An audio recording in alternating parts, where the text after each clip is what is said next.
Shoqëria civile në Shqipëri, projekt ligji për parazinë gjinore I pazpatueshëm sipas ekspertëve. Në Komisionin për Drejtat e Njerëzit dhe mjetet e informimit publik kuvendit u zhvillua seanca dëgjimore mbi projekt ligjin për parazinë gjinore, shoqëruar me debate të forta mes deputetëve dhe përfaqësuesve të grupeve të interesit. Kryetare e Komisionit Jorita Tapaku theksoi rëndësinë e hapjes së diskutimeve dhe përtej parlamentit, duke garantuar pjesëmarrjen e gjitha grupeve të interesit. Kjo shtoi se projekt ligji është diskutuar në shumë në media se në parlament, duke shtuar nevojën për një debat më të fokusuar në përmbajtje.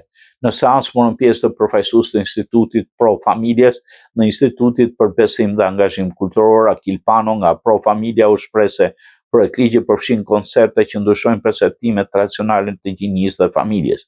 Ai argumentoi se përdorimi I termit gjinie shumëfisht mund të ketë pasoja serioze për kulturën, traditën dhe institucionet publike.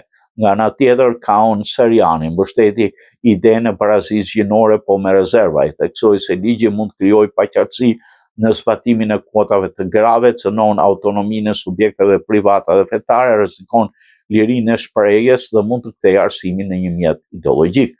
Të dhënat nga një raport kombëtar paraqitur nga Jonathan Pano tregojnë se shumica e qytetarëve konsiderojnë familjen tradicionale si themel të shoqërisë, kundërshtojnë futjen e koncepteve të reja gjinore në kurrikula.